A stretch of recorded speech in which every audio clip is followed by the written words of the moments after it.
Iron Khan का drug case हुआ, समय रैना, रणवीर वाला जो पूरा लेटेंट वाला कंट्रोवर्सी हुआ, उसके बाद एक पीआर एजेंसी के दिमाग में क्या चलता है अगर आप किसी ऐसे क्राइसिस में हो जहाँ पे आपके क्लाइंट ने ऐसा कुछ कर दिया है, उस पे इतना हेट आ रहा है जो उसका पीआर भी नहीं बचा पा रहा है। तो मैंने कई बार सुना है कि यार लोग ना अवार्ड्स खरीदते हैं। Everything is part of PR. सब बिकता है और बेचना खरीदने का पार्ट को ही पीआर कहता है। और 90% ऑफ अवार्ड्स अफोसे, क्योंकि पैसा कहाँ से है? अवार्ड बेच के ही पैसा आएगा, बट बेचने के लिए भी इसीलिए है मार्केट में क्योंकि उसके खरीदने वाले लोग। क्या आपको ऐसा भी लगता है कि जिसके पास पैसा है, जिसके पास पावर है, वो पूरा नैरेटिव कंट्रोल कर सकता है अपने अंडर और वो किसी को नहीं दिखने देगा? इन्फ्लुएंसर का जो पीआर होता है ना, इट्स ऑल अबाउट वायरल कैसे होगा, लोग उसको नोट कैसे करेंगे। लोग उसको देख तो रहे हैं, इन्फ्लुएंसर को लोग डेली देखते हैं, तो नोटेबिलिटी तो है इनके पास। अगर अब आपको एक ऑथोरिटी चाहिए कि this guys is doing best, तो आपका पीआर एक अलग नैरेटिव से हम लोग बनाएंगे। Imagine if I say that Raj Shamani is the top channel of India. अगर हम टेक्निकली देखें तो इट्स नॉट, बट जो 99% देख रहे हैं उनको तो यही लगेगा कि भाई ये तो है। ठीक है युवराज भाई, welcome to the not knowing podcast. Thank you so much for doing this. मेरा ना एक थॉट है, ठीक है, उसे क्लियर करो एक बार पहले। मैं जब पीआर के बारे में सुनता हूँ मुझे ये लगता है कि भाई ये इंडस्ट्री फेक है। ठीक है, जितने लोग बैठे हैं वो सिर्फ हवा बनाते हैं। अब इसे हम ऐसे एक्सप्लेन कर सकते हैं या फिर ये मेरे दिमाग में जो थॉट है वो गलत है या फिर ये बायस बना हुआ है? ओके, देखो, कभी भी कोई थॉट हमारा बनता है ना सिद्धांत, तो उसके पीछे कोई ना कोई एक वजह होती है। तो हो सकता है आपने जो अभी तक पीआर का पार्ट देखा हो वो ऑनेस्टली स्कैम ही हो, और जो कि 99% टाइम मार्केट में ऐसा होता भी है। ओनली 1% पीपल जो है मार्केट के वो ही एक्चुअल पीआर करते हैं और जानते हैं। और जब वो कोई नैरेटिव क्रिएट करते हैं ना, तब एक वायरल चीज़ बनती है और तब वहाँ से स्टार्स बनते हैं और तब वैल्यू बनती है। Okay, right. तो 80% 90% मार्केट इज स्कैम, बट बाकी का जो मार्केट है वो ऑनेस्टली जेन्युइन है, जहाँ एक्चुअल में रिजल्ट्स डिलीवर होते हैं, एक्चुअल में वैल्यू भी डिलीवर होती है। राइट। तो आपको ये देखना है कि कौन जेन्युइन कर रहा है, कौन जेन्युइन नहीं कर रहा है। अगर मान लीजिए आप जब पीआर के मार्केट में जाते हैं और कहते हैं कि I want to get featured in the top media, तो 99% PR agencies are going to sell you a package कि ये एक पैकेज है, वायर पैकेज जिसको कहते हैं। इट कॉस्ट यू 10,000 रुपीज़, इसके 200 रिफ्लेक्टिव लिंक है। अगर मैं आपको बोलूं कि आपको 200 ना मिलके थाउजेंड्स ऑफ लिंक भी मिल जाए, बट वो लिंक कहीं दिखते ही नहीं है, उनको कोई पढ़ता ही नहीं है, कोई देखता ही नहीं है, मेक नो सेंस। कंपैरेटिवली अगर आप एक किसी टॉप मीडिया की तरफ जाते हैं, एक पूरा स्टोरी डिजाइन करते हैं, स्टोरी टेलिंग करते हैं, तो ऑनेस्टली आपको वहाँ से रिजल्ट मिलेंगे। आप अगर कहीं भी जाएंगे तो पीपल विल नोट यू कि ये यहाँ पे था। ठीक है, बट यूजुअली मैंने जैसे देखा है कि कई बार लोग, जैसे मेरे को भी कई बार मेल करते हैं, रीच आउट करते हैं कि हम आपको फीचर करा देंगे टाइम्स ऑफ इंडिया में, हम आपको फीचर करा देंगे यहाँ पे। बट जैसे एक मैंने किसी के साथ कोलैबोरेशन करा था तो उन्होंने मेरे फीचर करा, बट वो लिंक ऐसा था कि वो मुझे पता है कि वो लिंक कोई पढ़ेगा ही नहीं। सम कोई पाकिस्तानी न्यूज़पेपर, सम ऐसी वेबसाइट का लिंक था वो। ठीक है, सो वाज दैट फेक? या 100% फेक। मोस्ट ऑफ टाइम लोग यही होता है। लाइक रिसेंटली एक मेरा क्लाइंट था, तो वो मेरे पास आया, उसने बोला युवराज मैंने ऑलरेडी 5 लाख रुपए पीआर में लगाए हैं, ठीक है, और इतना सब मैंने किया है और ये सब हो रखा है मेरा। मैंने बोला ओके, नो प्रॉब्लम। मैंने उसी का फोन लिया और आस्क हिम टू भाई just do the Google search your name once, and then in a minute मैंने उसको बताया कि ये जो आपने सब किया है ना, इट कॉस्ट ओनली 10,000 रुपीज। अच्छा। तो उसने बोला I paid 5 lakh rupees for the same भाई। मैंने बोला बट ये स्कैम है, आपको .in .com .net में फर्क समझना पड़ेगा, जो कि आजकल होता ही है मोस्टली। फ्लिपकार्ट के भी क्लोन्स बनते हैं बिहार हमेशा बिग बिलियन डेज सेल में। Same with these top sites, right. अगर आप देखोगे कहीं जाके तो एंटरप्रेन्योर वर्ल्ड का टॉप मीडिया काउंटेड होता है, entrepreneur.com काफी बड़ा मीडिया है, forbes.com सभी जानते हैं, राइट। इनके भी क्लोन्स बनते हैं।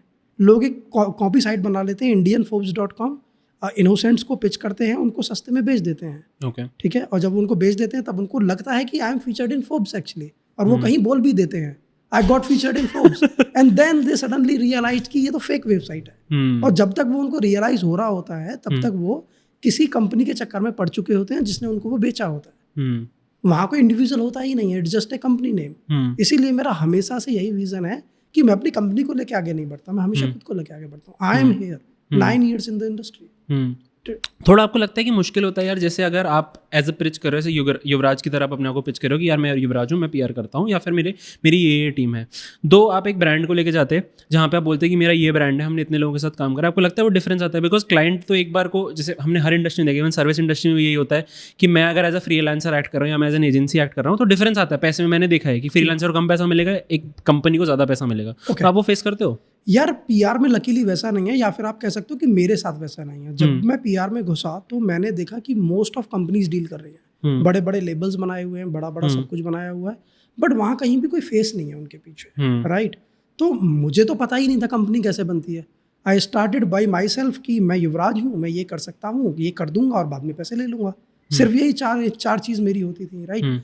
अब इसके बाद क्या होता है सेकेंडरी कि कंपनीज का हो सकता है किसी और के लिए काम करे, बट इन पीआर इतना वेल परफॉर्म नहीं करती।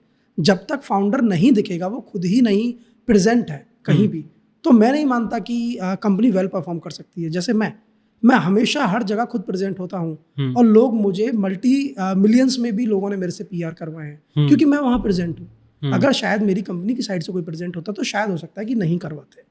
तो कंपनी वाला पार्ट चल तो सकता है बट सस्टेन नहीं कर सकता। ठीक है। अगर आपको पीआर इंडस्ट्री में सस्टेन करना है तो आप जो दूसरे लोगों को बेच रहे हो उससे पहले आपको खुद पे वो इम्प्लीमेंट करना पड़ेगा।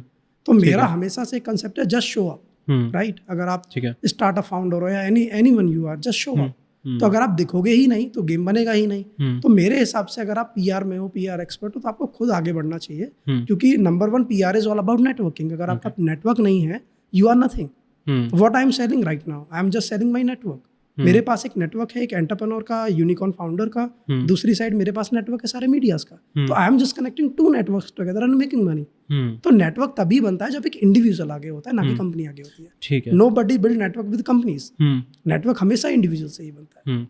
तो ये जो क्वालिटी होती है of connecting networks to your media houses, right, तो ये मैनेज करने में लोग समझते हैं इसकी वैल्यू और लोग पैसा देना चाहते हैं इस इंडस्ट्री में? एक्यूरेटली हाँ। क्योंकि मान लीजिए आपके पास 2 ऑप्शंस है। आप मीडिया हाउस को डायरेक्टली रीच करें जहाँ आपके पास ना कोई स्ट्रेटजी है ना कुछ है, राइट। दूसरी साइड एक एक्सपर्ट जिसने 9 ईयर्स उसमें दिए हैं और उसको more than thousands of time same skill को ट्रेन किया है, राइट। तो ऑब्वियसली लोग पैसे देते हैं उसके लिए और उसकी वैल्यू भी करते हैं। क्योंकि अगर आप इमेजिन आज आपको कुछ भी करना है पीआर में, अगर आप मेरे पास आते हैं और मुझे बोलते हैं Yuvraj I have budget of 5 lakh rupees, मुझे ये सब करना है, ठीक है, I want to get this, मैं बोलूँगा it can be done in 30 days, this is how it going to work. उसके लिए कोई भी परेशानी नहीं है, उसका काम घर बैठ के सारा हो जाएगा। ट्रू। दूसरी बात, उसको पता ही नहीं है कि नैरेटिव क्या चलाना है, मुझे मीडिया में दिखना कैसे है, मुझे क्या प्रेजेंट होना है, क्या मेरे स्टार्टअप के बारे में बात करनी है, ठीक है। तो ये सब नहीं होता है। दूसरी बात, you get the best rate of India. अगर आप डायरेक्ट जा रहे हो, someone is quoting you 1 lakh rupees, I am getting it done in 30,000 rupees, so already at 70% discount and still doing my best, मैं अपना स्किल लगा रहा हूँ वहाँ पे। दूसरी बात, ये टोटली डिपेंड करता है आप कैसे टाइप के क्लाइंट को डील कर रहे हो। जो मेरे क्लाइंट हैं, मैं सिर्फ HNIs को ही डील करता हूँ, जो HNIs नहीं है मैं उसमें इन्वॉल्व भी नहीं होता हूँ क्योंकि मुझे मेरा ऑडियंस क्लियर पता है। और जितने भी मैंने जो पैटर्न नोट किया है HNI मेरा मतलब है हाई नेटवर्क इंडिविजुअल्स, करेक्ट। तो उसमें क्या होता है कि उन लोगों को कभी भी ये नहीं देखना कि मुझे कहाँ डिस्काउंट मिल सकता है, okay. उन्हें ये देखना है मुझे प्रीमियम और अच्छी सर्विस कहाँ मिल सकती है, राइट। मोस्ट ऑफ टाइम यही होता है, you can get coffee somewhere else, but आपको एक फिक्स ब्रांड में जाना होता है क्योंकि आपको मालूम है कि यहाँ मुझे सही चीज़ मिलेगी, हर बार यही मिलेगी, मेरा विश्वास है, मुझे अटकना ही नहीं है, मुझे कोई नई कॉफ़ी ब्रांड नहीं ट्राई करनी है जहाँ हो सकता है मेरा दिन बिगड़ जाए या मेरी कॉफ़ी बिगड़ जाए। This is how it work, the mindset is same somewhere. तो जब जैसे ऐसे फाउंडर्स आते हैं आपके पास, आप उनका पीआर करते हो, तो आपको ये लगता है कि मेरे को अपने एंड पे एक फ़िल्टर लगा लेना चाहिए?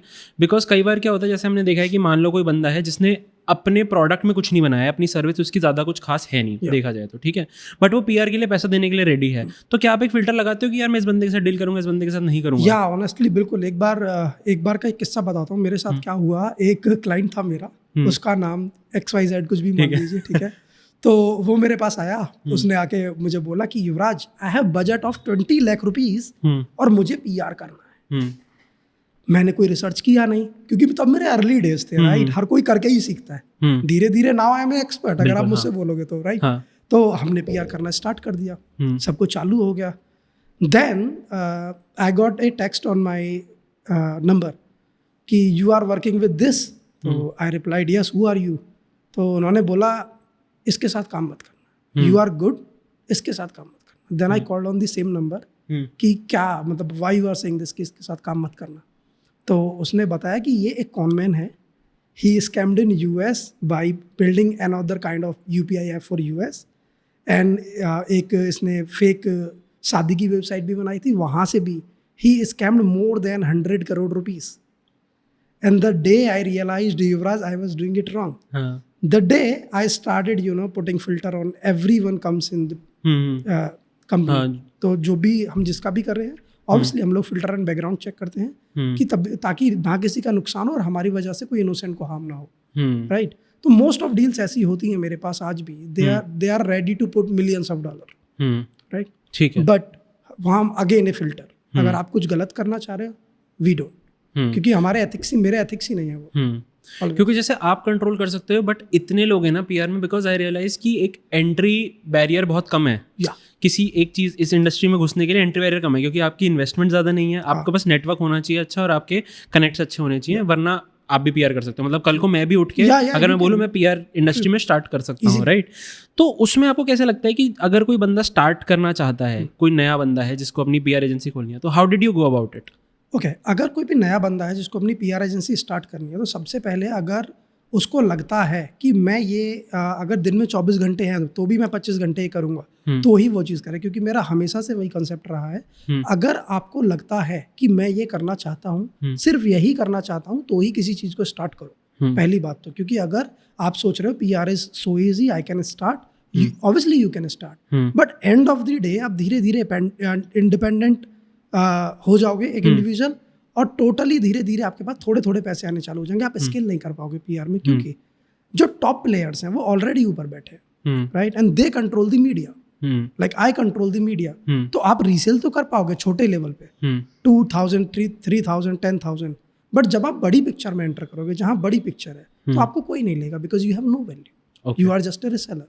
सो honestly you need a value first, तब आप बना सकते हो। अगर आप अपने गेम को लेके सीरियस हो, वैल्यू कब बनेगी, तब आप लोगों के लिए कुछ ना कुछ करना चालू करोगे।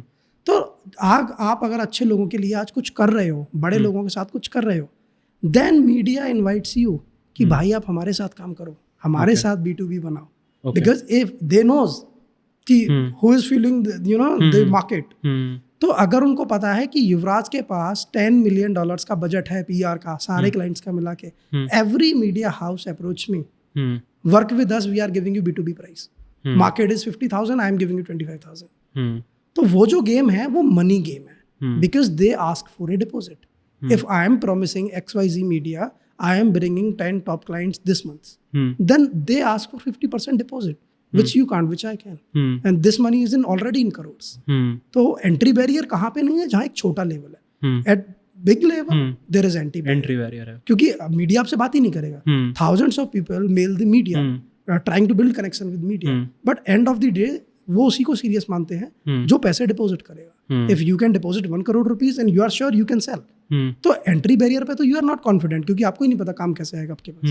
But I am confident, I know I can sell for 1, 2, 3 crore easily, तो I can give them deposit of 1 crore. Okay, so there is entry barrier of multi crore, small पे नहीं है, बड़े पे है। ठीक है। एंड जैसे अगर हम मीडियाज़ की बात करते हैं या फिर हम इसे इंडस्ट्री की बात करें, हमने टॉप 1% बताया, फॉर एग्जांपल अगर हम टॉप 1% 4 लोग मान लें कि ये 4 लोगों के पास पूरी मीडिया कंट्रोल है, क्रिएटर्स का कंट्रोल है, यही पूरा इंडस्ट्री चला रहे हैं, राइट। अब ये लोग क्या इतने सपोर्टिव हैं कि वो छोटे प्लेयर्स को राइज करने दें? कैसा कंपटीशन कैसा है? कंपटीशन तो बहुत है। अगर आप कंपटीशन की बात करें तो कंपटीशन बहुत है इसमें। Everyone is just selling with no strategy, सबके पास एक्सेस मिल गया है, क्योंकि एवरीवन इज रीसेलिंग, तो सबके पास एक्सेस है, सब बेच रहे हैं। बट अगेन जो प्लेयर्स हैं उनको कोई प्रॉब्लम नहीं है, क्योंकि अगर कोई सिस्टम में आ रहा है तो एंड ऑफ द डे वो कुछ ना कुछ तो सिस्टम के लिए देगा ही। I have more than 400 resellers in India, तो अगर मेरे सिस्टम में कोई आ रहा है, I want him to grow, आप आओ ग्रो करो, क्योंकि end of the day I am making money, I am the top player, I am making money always. तो कोई भी नया सिस्टम में आता है तो मेरा एम कभी नहीं रहता, या शायद औरों का भी नहीं रहता होगा कि हम इसको ना आने दें। It's welcome, if you can sell your own. एक इंडिपेंडेंट पीआर पर्सन जैसे आप हो या फिर आपकी कंपनी है, राइट, उसमें और रीसेलर में फ़र्क क्या है? क्योंकि आपने रीसेलर वर्ड काफ़ी बार यूज़ करा है, तो रीसेलर और आप में फ़र्क क्या है? ओके, रीसेलर का मतलब होता है आई एम समवन जो आज एक बड़ी लेवरेज पे बैठा है, बड़े पैसे पे बैठा है, एंड वहाँ जाके मैं thousands of dollars डिपॉजिट करता हूँ just to make the agreement and get the best price. So I am someone who have directly connection with media, directly connection with journalist, direct connection with everyone, right?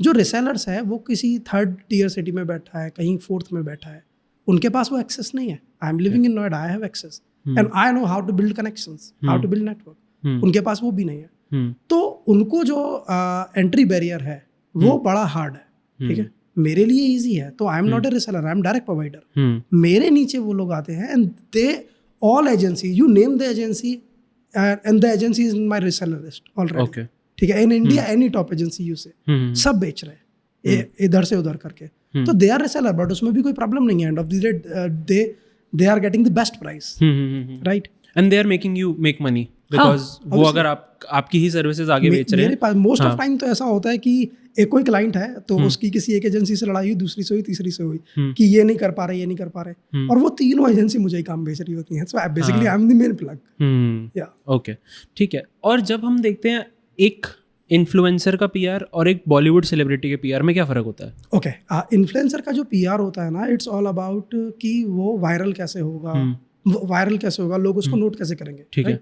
क्योंकि अगर generally देखोगे तो वो थोड़ा viral तो already है, लोग उसको देख तो रहे हैं। इन्फ्लुएंसर को लोग डेली देखते हैं। इन्फ्लुएंसर से मेरा मतलब है जो इंस्टाग्राम पे रील्स बना रहे हैं, क्रिएटर है, बिल्डिंग समथिंग, ठीक है, पॉडकास्ट में है, all these are influencer and creator categories, right. तो इनके लिए तो नोटेबिलिटी तो है इनके पास, अब इनको चाहिए थोड़ा authority, okay, right. Imagine if we are doing this podcast today, right, तो सिद्धांत ने पॉडकास्ट बना लिया, लोग देख भी रहे हैं, सब कुछ है, you are a creator, correct. अगर अब आपको एक ऑथोरिटी चाहिए कि this guys is doing best, तो आपका पीआर एक अलग नैरेटिव से हम लोग बनाएंगे, okay. कि there are thousands of podcast in India, but this podcast is honestly bringing something good to audience, okay, right. अब anyone who is reading the same article, same media and any form of way we are story telling, right, तो जब वो चीज होती है तो लोगों का एक नैरेटिव सेट होता है। Okay. Imagine if I say that Raj Chamani is the top channel of India. अगर हम टेक्निकली देखें तो इट्स नॉट, बट जो 99% देख रहे हैं उनको तो यही लगेगा कि भाई ये तो है। हाँ. एक ऑथोरिटी ऐड हो जाती है। जैसे मैं एक एग्जांपल लेता हूँ, एक बहुत बड़ा क्रिएटर है, उसने फोर्ब्स 30 अंडर 30 में आ गया वो, ठीक है। बहुत क्रिएटर हैं, बहुत सब हैं, बट उसकी ऑथोरिटी आज की डेट में इतनी है जितनी इंडिया में किसी की नहीं है, राइट। और वो हुआ कब? क्योंकि लोगों को जब दिखता है ना कि सामने वाला हमसे ऊपर है, तब लोग इंटरेक्ट करना चालू करते हैं। okay. कल को अगर आप फोर्ब्स 30 अंडर 30 में हो तो लोग आपको रीच आउट करेंगे ही करेंगे। आपने कुछ किया है, नहीं किया है, लोग रीच आउट करेंगे, क्योंकि एक extra visibility and authority add हो रही है। Imagine A times of India is talking about you, तो एक ऑथोरिटी है। आप खुद कितनी बार भी ये बात कह लो मेरे से कि मैं बेस्ट बना रहा हूँ, मैं बेस्ट डिलीवर कर रहा हूँ, बट ऑथोरिटी तब है तब कोई थर्ड पार्टी उसको वेरीफाइड कर देती है। okay. This is case of creators and influencers when it comes to Bollywood celebrities. तो यहाँ गेम थोड़ा सा अलग है। यहाँ क्या होता है कि एवरीडे दिख नहीं रहे होते, नोटेबिलिटी होती है, ठीक है, बट वो एवरीडे नहीं दिख रहे होते हैं। तो उनके केस में कैसा होता है कि वो जो भी अपनी डेली लाइफ में कर रहे होते हैं, ठीक है, कि किसी ने ये पर्स ले लिया, किसी ने ये कर लिया, किसी ने ये डोनेशन दे दिया, वो सारी चीजें चल रही होती हैं ताकि ऑडियंस को वो बार बार दिखता रहे, राइट। मोस्ट ऑफ लोग पीआर करते ही नहीं है। मेरे पास एक बहुत बड़ी वो बॉलीवुड की एक्ट्रेस है, राइट, तो वो मुझे डेली व्हाट्सएप पे मैसेज करती है, युवराज कुछ काम है क्या मेरे लिए? और एक दूसरा है जिसको मैं मैसेज करता रहता हूँ, भाई this is the deal, do you want to take this deal forward? तो देन आई रियलाइज्ड कि दोनों में बहुत बड़ा फर्क है। फर्क क्या है? जिस एक्ट्रेस की मैं बात कर रहा हूँ ना, वो ऑलरेडी तीनों खान, अक्षय कुमार, सबके साथ काम कर रखा उसने, राइट।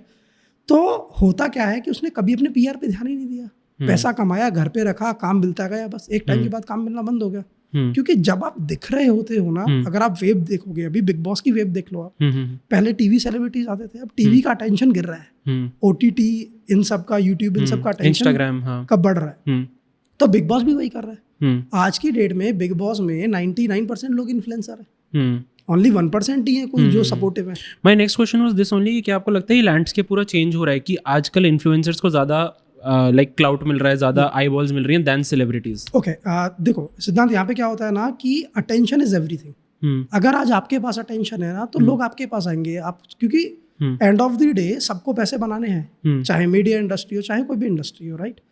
तो अटेंशन जहाँ होगा वहाँ सबसे ज़्यादा पैसे बनाएंगे। अगर हम अब से पहले बात करें सन 2000 की, तो तब रेडियो पे अटेंशन होता था, और तब लोग रेडियो पे पैसे लगाते थे। फिर न्यूज़पेपर में अटेंशन होता था, तो लोग न्यूज़पेपर में पैसे लगाते थे। फिर टीवी पे होता था, फिर क्रिकेट पे होता था। अटेंशन हमेशा शिफ्ट होता रहा है, अगर आप देखोगे। And the same thing is today. आज भी अटेंशन शिफ्ट हो रहा है। पहले लोग टीवी देखते थे, फिर लोग मूवीज पे अटेंशन था, अब धीरे धीरे लोगों का अटेंशन शिफ्ट हो रहा है from to social media, because इतना ईजी है, इंस्टेंट है। किसी ने भी अपना इंस्टाग्राम खोलना है, 15 सेकंड की रील उसको दिखेगी, और वो एक बंदा अपना अटेंशन 20 लोगों को दे रहा है 20 मिनट में। ट्रू। तो ज़्यादा लोगों को दिख रहा है, वहाँ ज़्यादा लेवरेज भी है। तो जहाँ ज़्यादा अटेंशन है, जिसको जो ज़्यादा दिख रहा है, वेब ऐसे बदल गई है। पहले लोगों को सिर्फ शाहरुख खान देखना होता था कि शाहरुख खान की पिक्चर आई है, सलमान खान की पिक्चर आएगी, he is good, he is doing this, right. अब नैरेटिव बदल गया है। लोगों के रील में उनको जो दिख रहा है, जो एंटरटेन कर रहा है, उनके लिए वही शाहरुख खान है। They don't want to see Shahrukh Khan anymore. उनके लिए सिद्धांत एंटरटेन कर रहा है, सिद्धांत है शाहरुख खान फॉर देम, क्योंकि वो उसको एवरीडे देख रहे हैं। ऐसे इतने टॉप क्रिएटर्स हैं, किसी के 25 मिलियन है। Example of top YouTubers, they are now new actors, web series आ रही है, राइट। बस सीन रणवीर तो it's the game of attention actually. जब अटेंशन जिसके पास होगा वो ही गेम प्लेयर है। पहले टीवी वालों के पास होता था, बॉलीवुड वालों के पास, उनका अटेंशन गिर रहा है, यूट्यूब वालों का बढ़ रहा है, इन्फ्लुएंसर्स का बढ़ रहा है, तो गेम इज चेंज। तभी बॉलीवुड सेलिब्रिटीज भी यूट्यूबर्स बन रहे हैं, जैसे फराह खान देखो, व्लॉग्स करना। फराह खान या best example, and there are many more जो अभी धीरे धीरे इस गेम में घुस रहे हैं, ठीक है, क्योंकि उनको दिख रहा है कि जहां लोगों का अटेंशन है, जहां आप अपना सबसे ज्यादा टाइम दे रहे हो, राइट। एक इमेजिन एक करिए कि आपके सिटी में 2 रोड है। एक रोड है जहां से सिर्फ दिन में 5 लोग निकलते हैं, क्योंकि आगे 5 ही घर हैं और वहां कुछ नहीं है, और दूसरी साइड जहां से दिन में 50,000 लोग निकलते हैं, मेन हाईवे, राइट। अगर आपको अपना एक बिलबोर्ड लगाना, तो आप कहाँ लगाओगे? जहाँ पे ज्यादा ऑडियंस है, जहाँ पे ज्यादा ऑडियंस। तो सेम यूट्यूब पे, इंस्टाग्राम पे और इन सब पे आज की डेट में बहुत ज्यादा ट्रैफिक है, बहुत ज्यादा ऑडियंस है, इसीलिए एवरीवन इज जस्ट शिफ्टिंग, ठीक है, क्योंकि ज्यादा टेंशन है, ज्यादा लेवरेज, ज्यादा चांस है कि आप यहाँ बन जाओगे, ठीक है, और इट्स इजी। ठीक है। जैसे अगर मैं इसे समराइज करूं तो जितना देखोगे उतना बिकोगे, इस पे हम अग्री कर सकते हैं, राइट। तो जैसे मैंने अभी देखा था, मोदी जी का बर्थडे था, ठीक है, 75th बर्थडे था। किसी ने एक रील डाली थी कि भाई वो न्यूज़पेपर खोलता है, पहले पेज पे मोदी जी की फोटो है, दूसरी पेज खोलता है, उस पर मोदी जी की फोटो है, तीसरी खोलता है, मोदी जी की फोटो है, चौथी मोदी जी की फोटो है, 5वीं 6ठी 7वीं, हर पेज पे मोदी जी की फोटो थी इनफैक्ट, ठीक है। तो क्या आपको ऐसा भी लगता है कि जिसके पास पैसा है, जिसके पास पावर है, वो पूरा नैरेटिव कंट्रोल कर सकता है अपने अंडर, और वो किसी को नहीं दिखने देगा? जिसके पास पैसा है वो सब कुछ कर, तो ये गलत नहीं है?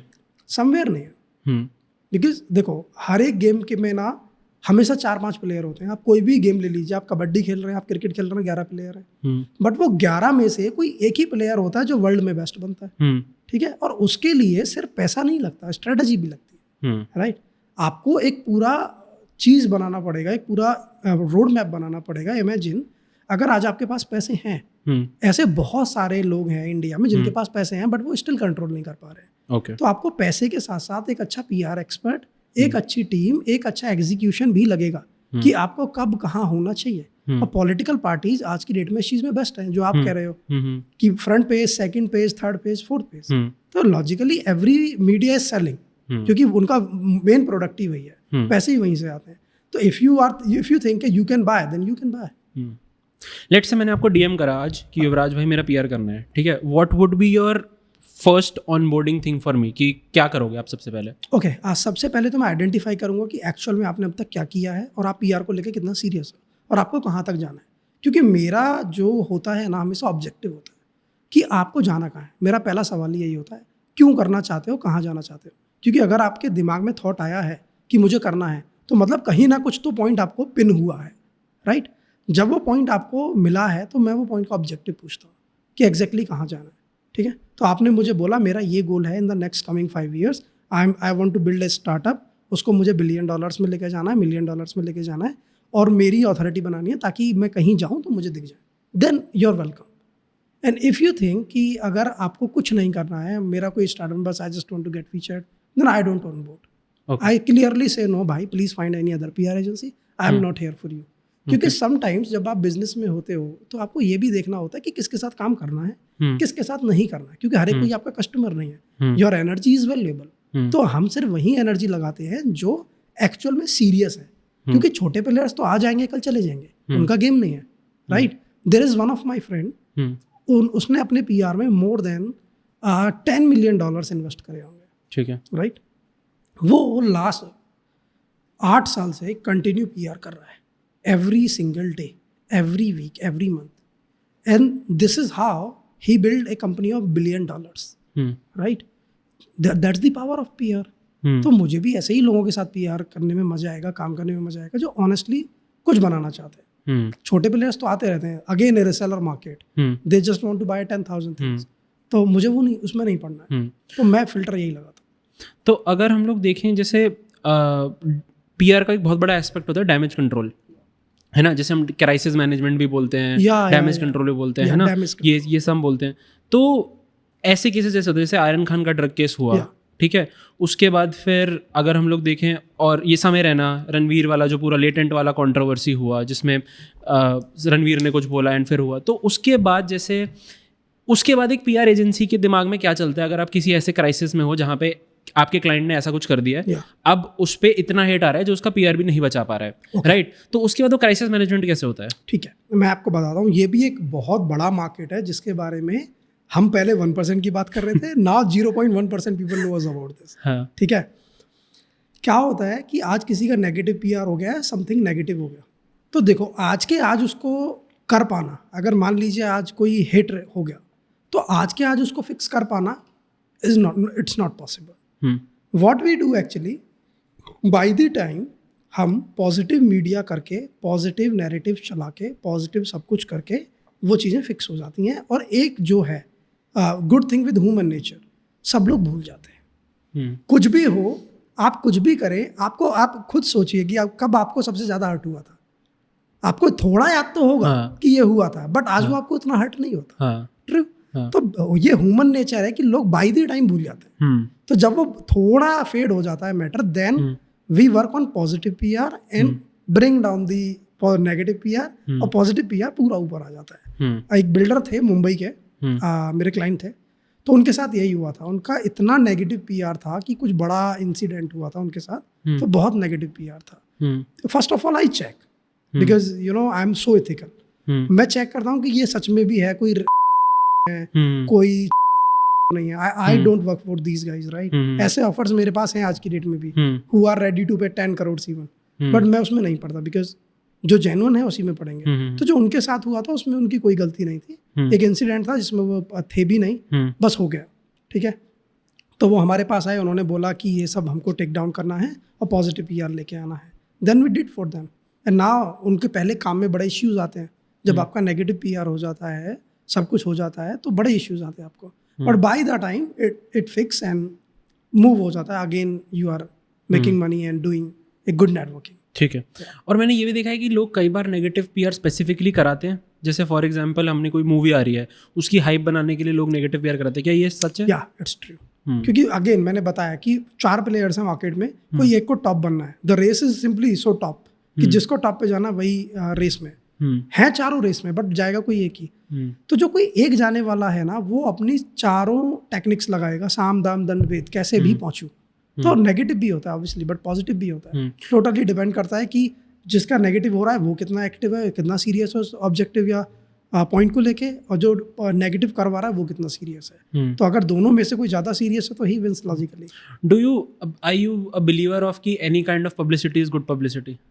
Sorry, any kind of publicity is good publicity. लोग बोलते हैं ना कि अगर तुम्हें हेट भी मिल रहा है तो ठीक है, उसे एक्सेप्ट करो बिकॉज वो गुड पब्लिसिटी है, तुम्हें व्यूज तो मिल ही रहे हैं। Honestly I don't believe. Reason is कि अगर आज आपको मेरे बारे में पता लगे कि Yuvraj is a scammer, Yuvraj is something, आपने कहीं पढ़ लिया और आज मैं इस पॉडकास्ट पे आया, राइट, तो somewhere back in your mind तुम्हारा रहेगा ही कि इसके साथ एक वार्निंग से डील करना है, राइट, क्योंकि तुमने कहीं पढ़ा है। हो सकता है गलत हो सकता है राइट हो। तो I don't believe in this thing कि any kind of publicity is good publicity. अगर आपकी पब्लिसिटी गलत है, totally depend on categories to categories. अगर इन्फ्लुएंसर की बात करें तो इट्स बेनिफिट फॉर देम, क्योंकि उनको मिल ही रहा है, end of the day they are getting views, and views is equal to numbers in the money, right. But अगर आप बात करें इन बिजनेस, एंटरप्रेन्योर, स्टार्टअप, अगर उनके लिए नेगेटिव हो रहा है तो उनके लिए एक छोटी सी नेगेटिव चीज भी पूरे स्टार्टअप को खराब करवा सकती है। If we talk about top startup, edtech startup, उसमें भी यही हुआ। स्टार्टअप बाद में डूबा, पहले पीआर ने उसको डुबाया, राइट। हो सकता है उनके पास एक चांस होता, but media, everyone is talking about them that you know XYZ edtech startup collapsed, $22 billion to 4,000 crores, right. तो ये काफी बड़ा वो था। तो आई डोंट बिलीव कि नेगेटिव पीआर इज गुड या every kind of publicity is publicity. I don't. अच्छा, ठीक है। जब आप डील करते हो विद AI स्टार्टअप्स, आप इन्वेस्टर्स के साथ डील करते हो, आप एच के साथ डील करते हो, कितना प्रेशर होता है कि यार ऐसा कुछ ना चला जाए बाहर जो कि उनकी इमेज को टार्निश करे, बिकॉज उनकी इमेज ऑलरेडी होगी, राइट? आप भी कुछ उसके बारे में पोस्ट कर रहे हो, कितना स्केयर होता है कि कई बार जो हम डाल रहे हैं ये सोचिए कि ये पॉजिटिव वे में जाएगा, लोगों से नेगेटिव वे में चला जाए। ठीक है, ऐसा मोस्ट ऑफ द टाइम होता है। एक बार हो गया था, ठीक है, मेरा एक क्लाइंट था, उसने बस किसी के साथ फोटो डाल दिया और वो पॉजिटिव की जगह पूरा नेगेटिव हिट हो गया, राइट? जब वो नेगेटिव हिट हुआ तो हम फिर एक कॉल पे बैठे, बातचीत हमने करी कि व्हाई दिस हैपेंड। तो मैंने उनको समझाया कि देखो अब जो ये हो गया ना, ये टोटली नैरेटिव ऐसा होता है कि जिसको हम कंट्रोल नहीं कर सकते, ठीक है, बट हाँ जब हम पूरा कंट्रोल करके चल रहे होते हैं कि अगर आप मुझे बोलो कि ये स्टोरी टेलिंग इस वे में जाएगी, देन आई मेक श्योर कि मैं जो कह रहा हूँ पब्लिक वैसे ही रिएक्ट करेगी। This is what you know I am delivering, I am expert of it. अगर आप मुझे बोलो ये ऐसे डिलीवर, तो वैसे ही डिलीवर होगा। But sometimes in 1% cases it's possible, but by the time again people forget and we bring up the positive PR. ठीक है, हम देखते हैं, जैसे मैंने कई बार सुना है कि यार लोग ना अवार्ड्स खरीदते हैं, ठीक है, ये अवार्ड्स खरीदने का चलन बहुत ज़्यादा है कि ये वाला अवार्ड है तो ये इतने में मिल जाएगा, ये वाला। मेरे पास भी कुछ मेल्स आई हुई थी, मैं यहाँ पे स्क्रीनशॉट लगा सकता हूँ कि 30,000 में इस अवार्ड में आपको वो मिल जाएगा, क्या बोलते हैं उसे, नॉमिनेशन मिल जाएगा, अगर आपको जीतना है तो इतना पैसा है, ये है वो है। तो ये भी सारा पीआर का पार्ट है। हाँ, तो मैं एक अगेन बात बता देता हूँ, everything is part of PR. सब बिकता है और बेचना खरीदने का पार्ट को ही पीआर कहते हैं। अगेन अवार्ड, हर एक अवार्ड तो नहीं कह सकता, देयर आर अवार्ड जो 10% ऑनेस्टली जेन्युइन है, कुछ गवर्नमेंट के अवार्ड्स भी हैं, ठीक है, but 90% of awards are for sale, क्योंकि पैसा कहाँ से आएगा? एंड ऑफ द डे वो इवेंट करने के लिए, सब कुछ करने के लिए नहीं आता पैसा, अवार्ड बेच के ही पैसा आएगा। बट वो पैसे बेचने के लिए भी इसीलिए है मार्केट में क्योंकि उसके खरीदने वाले लोग हैं। अगर आपको कोई रीच आउट कर रहा है तो इसका मतलब है कि पोटेंशियल कस्टमर हो, खरीदने वाले भी लोग हैं, और बेनिफिट भी होता है। अगर आप देखो कि कोचेज और everyone they buy and traders everyone buy the paid award, end of the day वो उसको अपने फनल में लगाते हैं, awarded by XYZ minister, and they make money. So logically it helping because it's an authority that I got awarded for the best PR expert. So end of the day it's authority, help तो करता है। But do you think ये audience के साथ गलत होता है कि आपने एक अवार्ड खरीदा और आप उसे ऐसे बेच के पैसा बना रहे हो? अगेन हाँ, थोड़ा गलत तो है, बट इतना भी गलत नहीं है, क्योंकि देखो अवार्ड बेचने का मतलब ये भी नहीं है कि अलग अलग टाइप के अवार्ड होते हैं। इमेजिन हम एक टॉप बॉलीवुड अवार्ड ले लेते हैं, तो उसका मतलब ये नहीं है कि उसमें कोई भी चला जाएगा जिसकी जीरो वैल्यू है, एटलीस्ट उसकी कुछ वैल्यू होनी जरूरी है, अदरवाइज इट्स रिजेक्टेड। ठीक है, जो कुछ होते हैं जैसे आजकल बहुत चल रहा मार्केट में कि कोई एक शार्क बुलाया, कोई एक बॉलीवुड सेलिब्रिटी बुलाया and selling award for 30,000 40,000, I believe this is wrong approach. ये नहीं होना चाहिए, क्योंकि इसका कोई बैकग्राउंड चेक नहीं है। इसमें आज नहीं तो कल क्या होगा कि आप किसी इनोसेंट को हार्म कर रहे हो। भाई ये अमन गुप्ता के साथ हुआ था, एक शार्क टैंक का एपिसोड था जहाँ पे एक पिक्चर आके बोलता है कि मैंने आपसे अवार्ड लिया, अमन कहता है तूने मेरे से अवार्ड लिया है। एग्जैक्टली यही होता है। अगर आप देखोगे कि अमन को पता भी नहीं होगा मैंने किसको अवार्ड दिया। एग्जैक्टली, क्योंकि एंड ऑफ द डे सिर्फ 15 सेकंड में अवार्ड देना है, award goes for this and award दे दिया एंड मूव ऑन। तो अमन खुद शॉक्ड है, राइट, कि मैंने इसको अवार्ड दिया है क्या, उसको पता ही नहीं है, और वो उसी ब्रांड को गलत कह रहा है। तो ऐसे सिचुएशंस आज नहीं कल क्रिएट तो होंगे, एक नहीं थाउजेंड्स ऑफ होंगे। तो आई बिलीव इट्स रॉन्ग। इसको थोड़ा फिल्टर आउट करना चाहिए कि एग्जैक्टली कौन अच्छा कर रहा है, कौन नहीं कर रहा है। दूसरी बात, फुल पेड अवार्ड जो आज की डेट में हो रहा है ये गलत है। 70-30 works, 70%। Imagine you are building an award जहाँ पे आप टॉप एस्पायरिंग वुमेन्स को अवार्ड दे रहे हो, तो वो 70% अगर जेन्युइन है, you invite some good people from third tier city, fourth tier city, तो काफी अच्छा है भाई। If you are bringing them and world को आप दिखा रहे हो कि ये 30% आप अगर पेड करोगे तो भी चलेगा, इन द टॉप दिल्ली इन्फ्लुएंसर्स को बेच सकते हो, बट 70% इट शुड बी, मतलब फेयर गेम होना चाहिए। I believe any game should be fair. What do you think about जैसे पीआर के जो लोग होते हैं? मैं बताता हूँ क्या हुआ था। हमने एक रील बनाई थी रणवीर सिंह के ऊपर, ठीक है, Ranveer Singh is not an outsider, क्योंकि रणवीर सिंह का हमेशा पीआर ये था कि Ranveer Singh is an outsider आके बॉलीवुड में बना। तो पॉडकास्ट पे किससे में बात कर रहा था, उसने बोला कि Ranveer Singh is not an outsider, and ये रील थोड़ी वायरल हो गई, ये रील पहुंच गई 3 मिलियन 3.5 मिलियन पहुंच गई। अब रणवीर सिंह की टीम में से किसी बंदी ने कमेंट करा उस पर, ठीक है, पीआर टीम थी वो, क्योंकि उसने लिखा हुआ था कि I M Ranveer Singh PR. जब मैंने उसका खोला तो उसमें लिखा हुआ था, पर उसने कमेंट बहुत गलत करा। अच्छा, ठीक है, मतलब उसने गाली वाली दी, उसने बोला कि ये सही नहीं है, ये गलत नहीं है। बट फिर जैसे ही उस कमेंट पे हेट मिलना शुरू हुआ बिकॉज लोग पीपल वर लाइक कि अगर तुम पीआर करते हो तो भाई तुम्हें इतना तो वो होना चाहिए कि तुम सीधा के गाली ना लिखना शुरू कर दो। सही बात है। तो उसने वो कमेंट डिलीट कर दिया। अच्छा, तो ये क्या हुआ, मतलब ये उस पीआर वाली बंदी का फ्रस्ट्रेशन निकला है कि हम इतना टाइम लगा रहे हैं और हमने सच बोल दिया। मुझे ऐसा लगता है कि आपने जो बोला खैर सच ही बोला होगा अगर आपने बोला है तो ठीक है, बट उन्होंने जो अप्रोच लिया वो गलत था।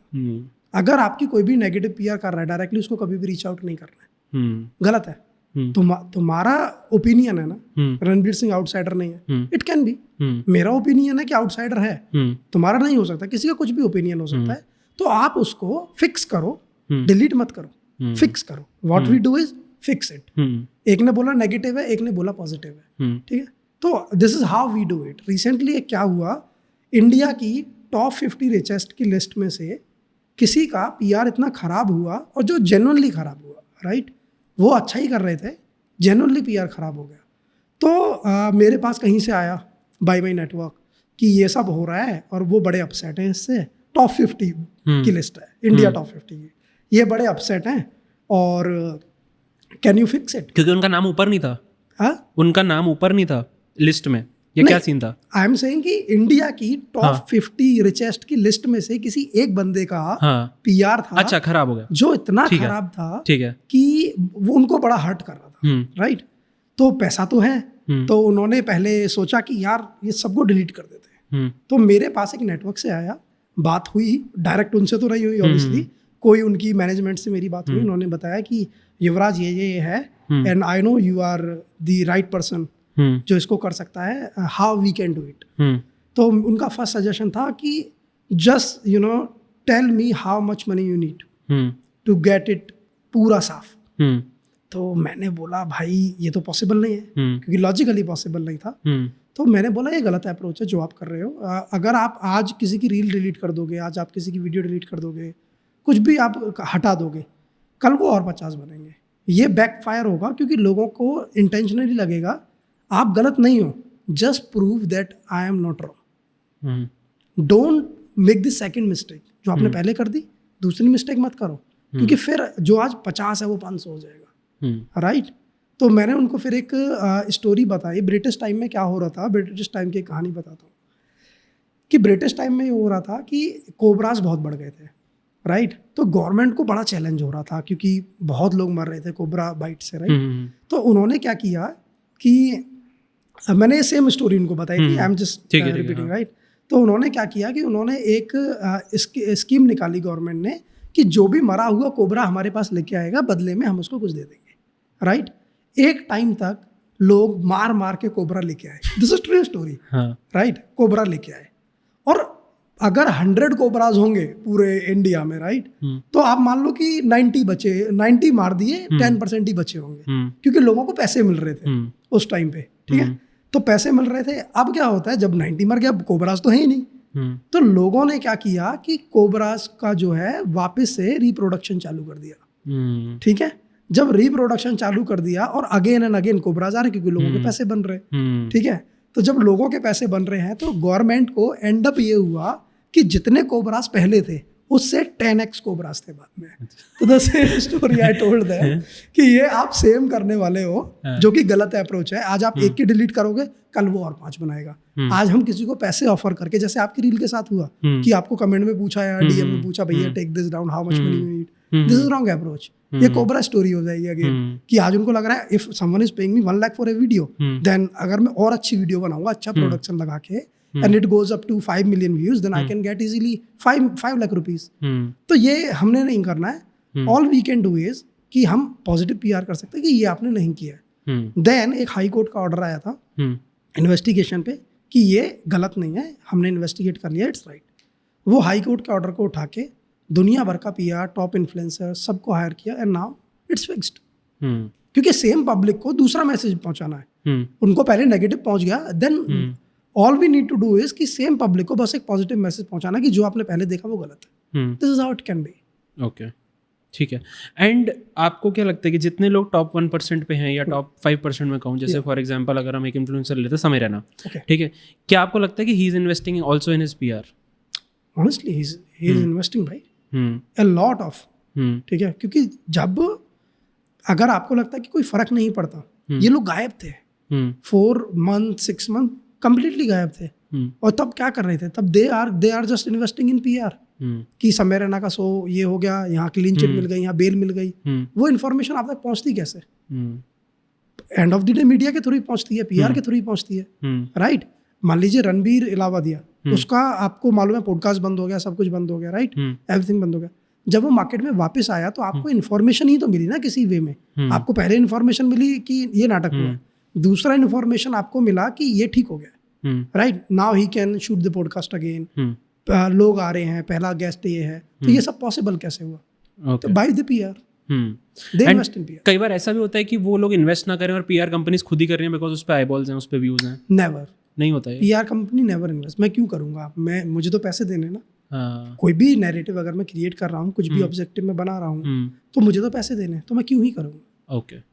बट हाँ, फॉर सम छोटे प्लेयर्स, हाँ, छोटे उनके लिए हम करते हैं, ठीक है? जैसे एक लेडी थी, ठीक है, वो एक पूरे जंगल वाले एरिया से आती थी, नाउ शी इज DSP, ठीक है? तो उसने एक बार मुझे बोला कि मुझे बड़ा प्रॉब्लम हो रहा है, can you fix this for me? और उसकी कॉस्ट थी कुछ 3 lakh rupees. Then I asked her कि I can get it done for free, क्योंकि आज आपके पास कुछ, और वो ओलंपिक की प्लेयर थी, ओलंपिक जीत के आई थी। अच्छा। तो उसने बोला मेरे पास पैसे ही नहीं है, ऑनेस्टली पैसे नहीं है। तो मैंने बोला कोई बात नहीं, पैसे नहीं है तो you are really doing good, we can do it. मैंने खुद की जेब से पैसे डाल के उनके लिए वो सब किया, ठीक है? तो जब किया, and now she is DSP, I have good bond and connection with them, again a network, honesty, trust, that's it.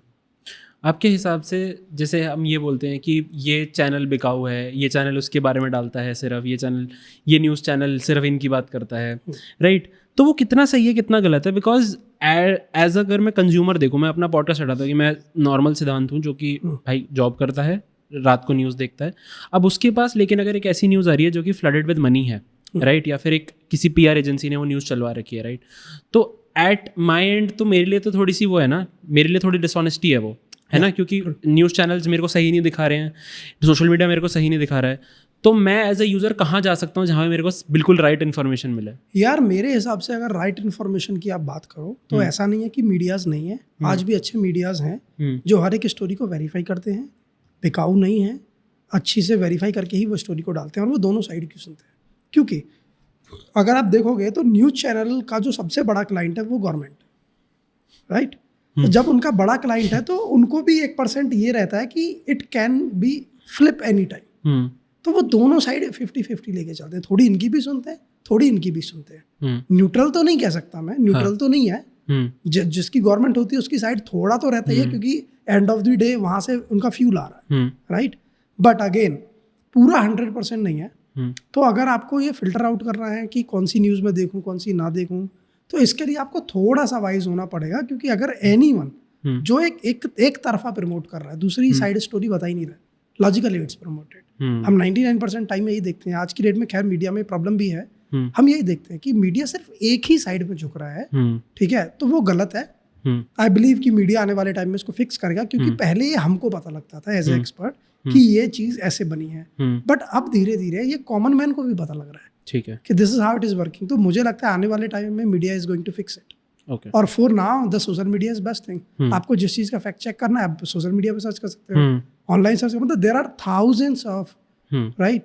अगर इंडिया में भी कुछ बड़ा होता है देन BBC प्रिंट कि ये चीज़ ऐसे है, तो you can go for BBC and out of Indian, क्योंकि वहाँ कोई फिल्टर नहीं है, वो उनको जो राइट लगता है वो वही छापते हैं। तो भाई मतलब अगर हम बात करते हैं कि 2 क्लाइंट्स हैं आपके, ठीक है, एक इन्वेस्ट, 2 क्लाइंट नहीं होंगे आपके फिर 2 बिल्डर हैं, अगर एक इन्वेस्ट कर रहा है PR में, एक नहीं कर रहा है, ठीक है, तो डिफरेंस क्या है? जैसे एक बंदा मानता है कि यार मेरे को PR की जरूरत ही नहीं है, एक बंदा लेकिन बजट बना के बैठा है, चाहे वो कम बजट में है, ठीक है कि मेरा PR का बजट इतना ही है, तो उन दोनों में डिफरेंस क्या रहेगा आपके हिसाब से? ओके, बहुत सिंपल है, बताता हूँ। यहाँ पे 2 बिल्डर्स हैं, मान लीजिए फरीदाबाद के 2 बिल्डर्स हैं। एक बिल्डर है जो कहीं भी PR में इन्वेस्ट नहीं कर रखा है और बस प्रोजेक्ट्स बना रहा है। दूसरी साइड एक बिल्डर है जो नया प्रोजेक्ट बना रहा है, उसने PR में इन्वेस्ट करा हुआ है, correct?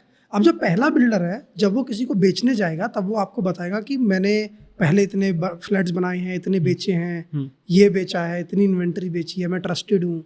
Every time he needs to explain. मुझे कर देगा, आपको कर देगा, कितने लोगों को कर देगा, राइट? एवरी टाइम उनका सेल्समैन को कन्विंस करना पड़ेगा। On the other side there is an builder जिसके नाम के पीछे लगा हुआ है XYZ builders, awarded top 10 builders in India, awarded by a, featured in Forbes, delivered thousands of home, इतना ये इतना वो, right? Everything online, everything back on the name, right? Example जैसे सिद्धांत, अवॉर्डेड बाई ये स्पीकर, वो एवरीथिंग। तो आपकी जो अथॉरिटी है वो आपके साथ जुड़ी है, anyone can Google and check.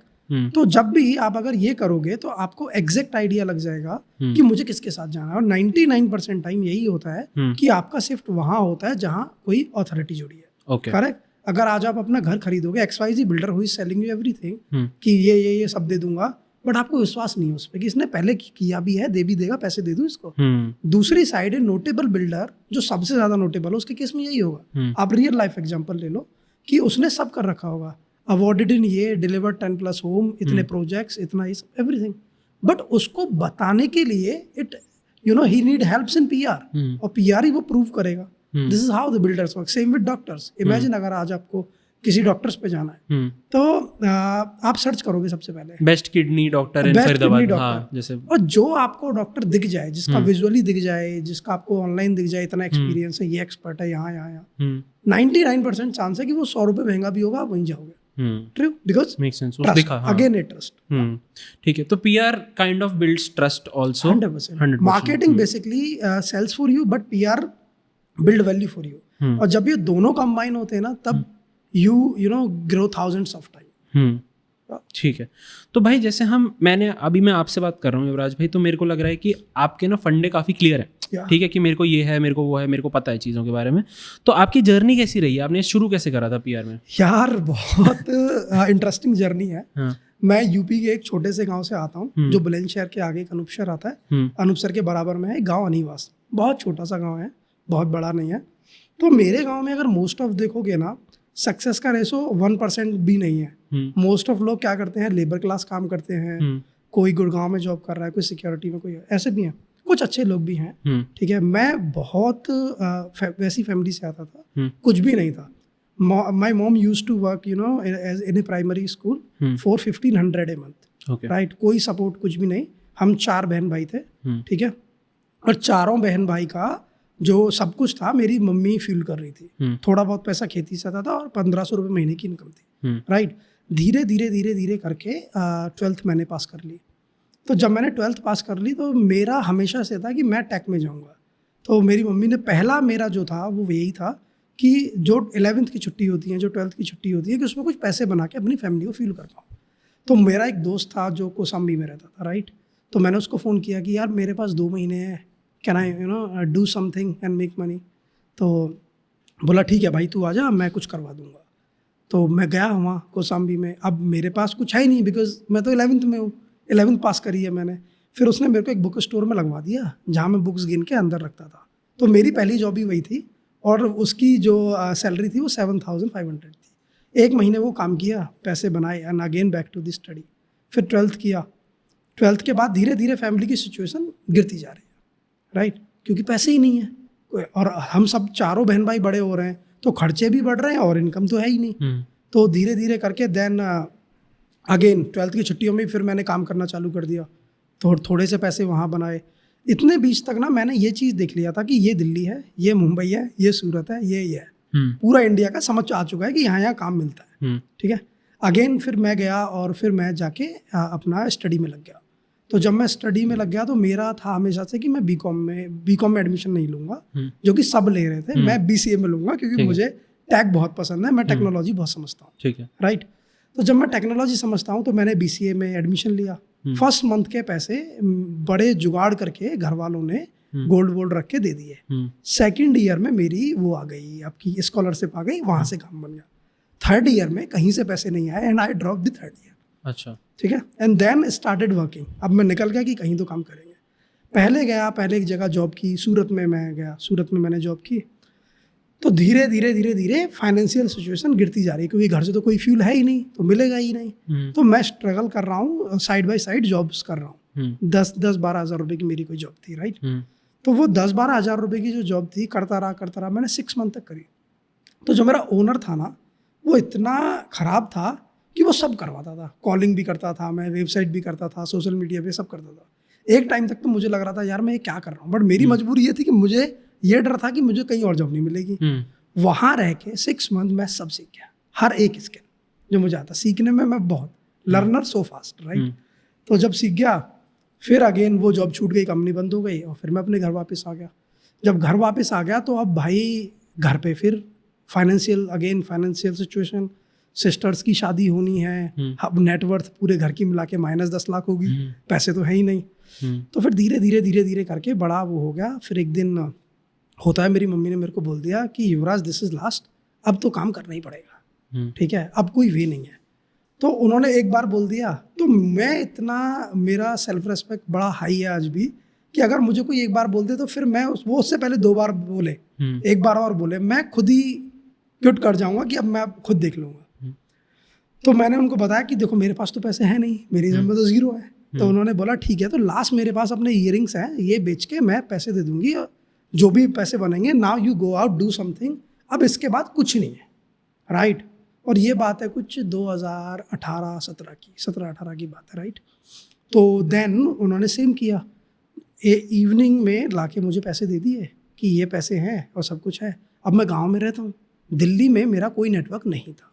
मैंने एक बार सूरत में पहले जॉब करी थी, वहाँ मेरा थोड़ा बहुत नेटवर्क था, राइट। मैंने सिटी देखा था, ये एरिया ऐसे करके मैंने देखा था। तो देन क्या होता है, मैं सुबह 3 बजे निकल गया अपने घर से, ठीक है, एक बैग लेके, जिस बैग में मेरे कपड़े हैं, 6,500 रुपये लेके चला गया। मेरे पास सेम फोटोज भी हैं, फोटोज एवरीथिंग, मतलब अब मैं सन की हो गया। The day I left my home I decided कि अब या तो मर जाऊंगा या करके ही वापस आऊंगा, क्योंकि अब घर वापस तो आ ही नहीं सकता, मतलब इससे end of the day my mom sold the earring, तो कुछ आएगा ही नहीं। तो फिर मैं भाई पहुंचा निजामुद्दीन रेलवे स्टेशन, बस में पहुंचा, समझ नहीं आ रहा है कहाँ जाऊँ। मुंबई की टिकट ले ली 285 रुपीज़ की, वो 6,500 में से, तो टिकट ले ली। अब जर्नल में जा रहा हूँ, मुंबई पहुंचता उससे पहले ही सूरत आ गया। मैं सूरत ही उतर गया कि चलो यहीं कुछ देख लेंगे। स्टेशन पे उतर के मेरे को पता ही नहीं है कहाँ जाना है। अब मैं स्टेशन पे बैठा हूँ 4-5 आवर्स, कुछ पता नहीं कहाँ जाऊँ, कुछ भी नहीं है। बड़ा वो हुआ, पहली रात स्टेशन पे सो गया। दूसरे दिन जब हुआ तो मैंने फिर पीजी ढूंढना चालू किया कि चलो कुछ तो देखते हैं। पीजी वाले के पास गया, एक अड़ाजन करके जगह सूरत में, पीजी वाले के पास गया तो उसने बोला 3,500 रेंट है और 3,000 डिपॉजिट है, सेम डिपॉजिट। अब मेरे पास तो इतने पैसे ही नहीं है। वापस आया तो जो बस स्टॉप्स होते थे ना, मैं वहाँ सोता था। 7 to 8 days I used to sleep at bus stop. मेरा जो बैग था मैं कहीं रखता था, पब्लिक टॉयलेट यूज़ करता था। एवरी डे मैं 10-12 किलोमीटर पैदल चल के जॉब ढूंढता था, क्योंकि मुझे मालूम है एक दिन में कुछ भी नहीं बनेगा, बट जॉब ही एक सहारा है जिससे बन सकती है। लकीली मुझे 7th-8th डे पे जॉब मिल गई। जब जॉब मिल गई तो मुझे क्लियर हो गया कि भाई एक पूरा बेस तो है, जॉब तो मिल गई है। एंड देन जब वो जॉब मिल गई तो फिर मैं पीजी वाले के पास अगेन गया, उसको जाके बोला भाई आई हैव जॉब, मैंने स्टार्ट कर दी है, सेम पीजी वाले को, बट मेरे पास इतने पैसे नहीं है, लेट्स डू वन थिंग, 15 दिन के पैसे ले ले, 15 दिन का डिपॉजिट ले ले, 3,000 रुपये ले ले। उसने बोला डन, 15 दिन की बात है, कर लूँगा मैं। तो उसने पैसे ले लिए वो, और मैं पीजी में रहना चालू कर दिया ना। My schedule is so simple, सुबह उठता था, 8 किलोमीटर पैदल चलता था just to save 20 rupees, and then वो जॉब करने पहुँचता था, ठीक है। उस जॉब में मुझे बिल्कुल मजा नहीं आ रहा होता था, बस मैं कर रहा था क्योंकि पैसे। क्या जॉब थी वो? सोशल मीडिया की, डिजिटल मार्केटिंग में था मैं, क्योंकि मैं कुछ नहीं जानता था, पर मेरे को सोशल मीडिया समझ आ गया था। उन दिनों फेसबुक चलता था, इंस्टाग्राम चलता था, वो मुझे समझ आ चुका था, ठीक है। मैंने उसको थाउजेंड्स ऑफ बार चलाया था, ट्रेन करा था, पता था चल जाए। तो धीरे धीरे करके मैं टेक मुझे समझ में आता था, तो मैं उसमें लग गया। सैलरी मिलती थी, सब करता था। अब मेरे पास 3,000 रुपये हैं, राइट, कि जिसमें मुझे सस्टेन करना है, सर्वाइव करना है। तो मैं क्या करता था, कोई मेरा लंच डिनर ब्रेकफास्ट ऐसे नहीं होता था। एक मील लेता था मैं 30 रुपये की, 20 रुपये मेरे उसमें जाते थे और 50 रुपये में सब कुछ मेरा जाता था, चाहे कुछ भी एडिशनल कॉस्ट हो, साबुन and shampoo and everything, right, ये सब जाता था। तो ये मैनेज करते करते करते करते फिर और हार्ड हो गया, पैसे नहीं बचे एक दिन, क्योंकि अब उससे तो बोल नहीं सकता, और आगे से पैसे आने 30 दिन बाद है, ठीक है। तो पैसे बचे नहीं, तो बड़ा ऐसा लगा कि यार अब तो पैसे नहीं है मेरे पास, बचे सिर्फ 30 रुपये। एक दिन आके सिर्फ 30 रुपये बचे। तो जब 30 रुपये बचे तो लगा यार अब क्या ही करेंगे। फ़ोन था मेरे पास, मेरा लास्ट था कि ये फ़ोन बेच के अब आगे का फ्यूल बनेगा। घर वालों का फ़ोन आता, क्या कर रहे हो, मैं बोलता बहुत अच्छा हूँ, कोई दिक्कत नहीं है, क्योंकि उनको नहीं बोल सकता, क्योंकि मैं तो यहाँ परेशान हूँ, रोड सड़कों पे भाग रहा हूँ, स्ट्रगल कर रहा हूँ, ये लोग क्या करेंगे और परेशानी होंगे। एंड देन फिर मैं सोच रहा था कि एग्जैक्टली करूँ क्या, 30 रुपये सिर्फ खाने पीने के लिए मेरे पास है ही नहीं कुछ भी। दैट डे मैंने उसका फ़ोटो लिया कि भाई आज मेरी ये सिचुएशन है ना, जिस दिन मेरी बेटर सिचुएशन होगी मैं देखूंगा। और I still do the same today भाई। आज मुझे पता है कि आई एम ड्राइविंग दिस, आज मेरे पास ये है, हर एक चीज़ का मैं फोटो लेके रख लेता हूँ एंड मैनिफेस्टेड कि ये एक दिन होगा और ये फोटो सेव रहेगा। वो सेम फोटो सेव्ड है मेरे पास, वो सेम मैं बस में ट्रैवल कर रहा हूँ, everything I have recorded right in my phone. आज भी हैं सारे फोटोज। देन फिर वो 30 रुपीज़ बचे, अब मालूम है कि आज का तो चल जाएगा, कल का नहीं चलेगा। अब मैं सोच रहा हूँ मैंने आज तक लाइफ में किसी से 1 रुपया नहीं मांगा। मेरा क्लियर था पैसे नहीं मांगूंगा, मर जाऊंगा बट पैसे नहीं मांगूंगा। There is nobody in this world जो मेरे से कह सके युवराज ने हमसे 1 रुपया लिया है। Again no advance concept right in business also. तो ऐसा नहीं था। तो मैं गया, ढूंढ रहा हूँ क्या करूँ, कुछ नहीं मिल रहा है। तब याद है गूगल पे में एक वाउचर आते थे, तब गूगल पे नया नया आता था। आपको कभी कितने का वाउचर मिला है उसमें? 5 रुपये। 5 रुपये, ठीक है भाई। मैं बैठा हूँ, कुछ दिमाग में नहीं चल रहा है कि पैसे कहाँ से आएंगे। मैंने गूगल पे का वाउचर इसको किया, मेरे को मिले 579 रुपीज़। जिस फ़ोन को बेचने जा रहा था ना, उस फ़ोन से ही 579 मिले। वही 7 दिन का फ्यूल था। 7 दिन बाद सैलरी आ गई, इसको दे दिया एंड अगेन स्टार्टेड बिल्डिंग। धीरे धीरे फिर जॉब छोड़ दी, अगेन लोगों को जाके पिच करता था, बनाना चालू कर दिया। पीआर का गेम समझ में आया कि ये ऐसे बन सकता है। Started working with big boss celebrities. धीरे धीरे लक अगेन जर्नी, रास्ते खुलते हैं, नए लोग मिलते हैं, सब होने लग गया। ठीक है, जब सब होने लग गया तो थोड़ा टाइम बाद समझ आ गया कि युवराज नाउ इट्स सस्टेनेबल। 50,000 रुपये महीने बन गए। और मेरा मेन गोल ही था लाइफ का कि जिस दिन मेरे 1 लाख रुपए मेरी जेब में होंगे ना, मैं आइडियाज लगाता था कि जितना मेरे घर वालों पे कर्जा है, 9 साल लगेंगे मुझे उतारने में। टाइम तो बहुत हार्ड था ऑनेस्टली, ठीक है। तो 9 साल का मैं आइडियाज लगाता था कि भाई 9 साल लगेंगे मुझे इस सब को करने में। उसके बाद 10वीं साल में मेरे पास 1 लाख रुपए होंगे।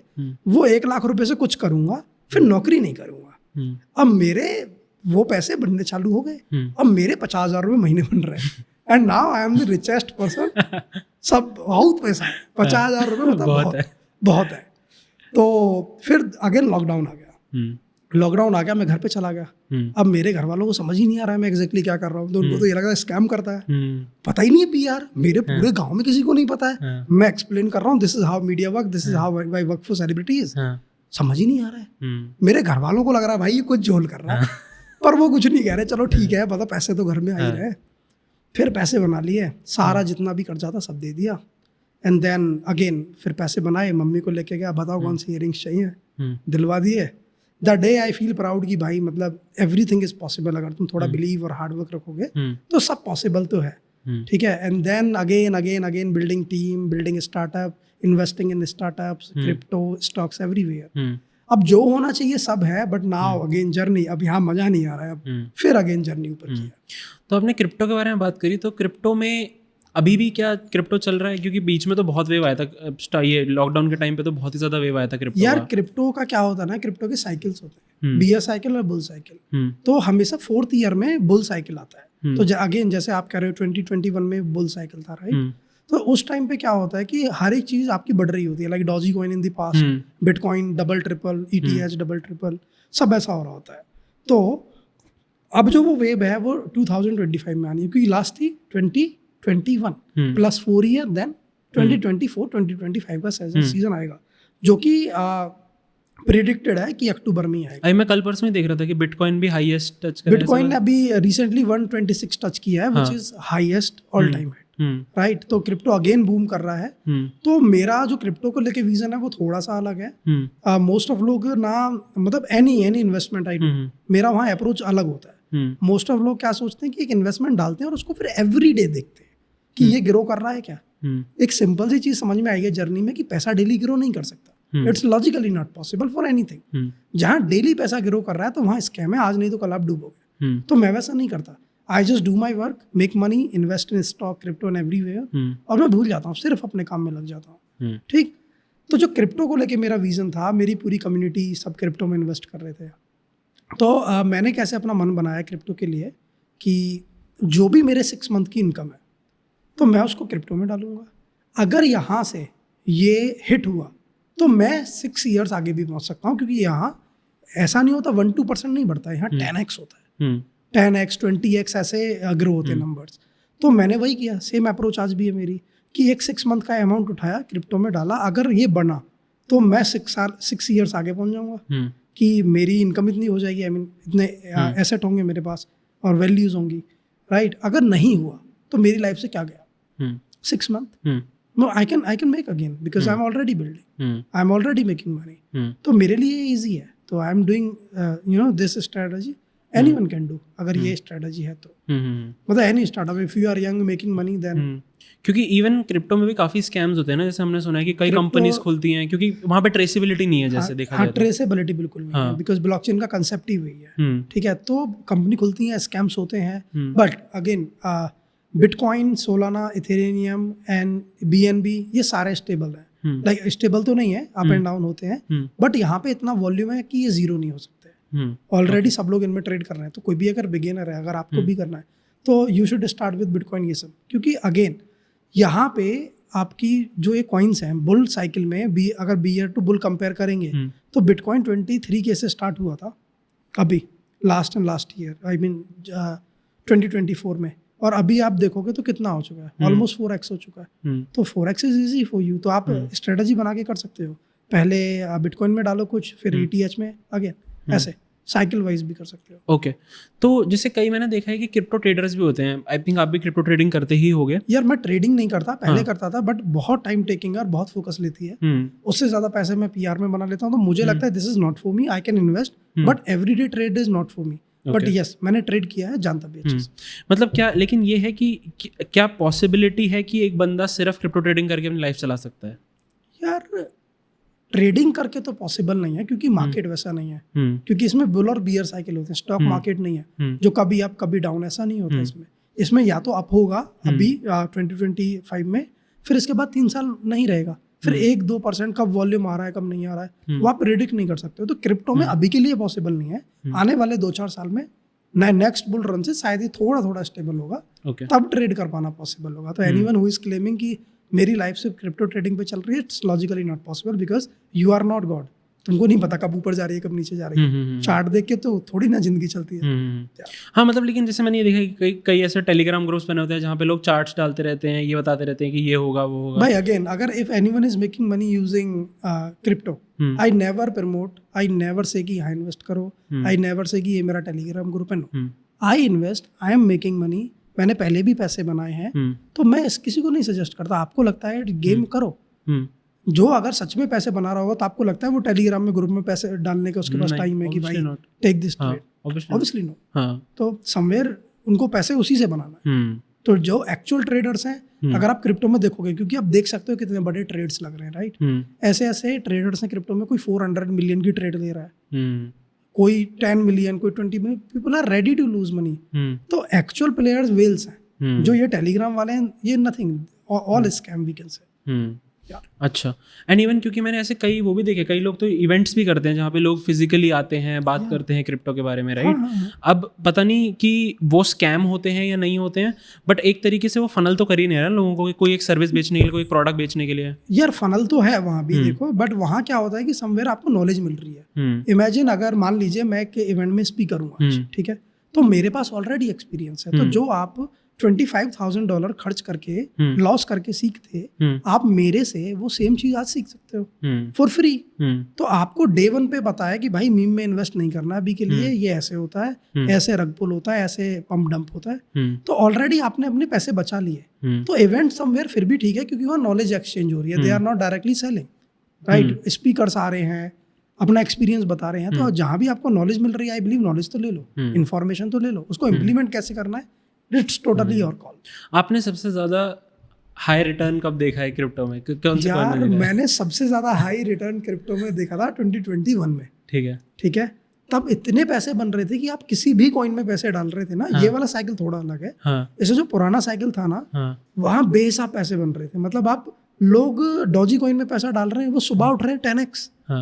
ठीक है, सेम विद अदर कॉइन्स की, आज इसमें डाला उसमें डाला, सीबा 100x 1000x हो रहे थे। तो वो साइकिल अलग था। सबसे ज्यादा पैसे मैंने तभी बनते देखे खुद के भी तभी, अच्छा, इन क्रिप्टो।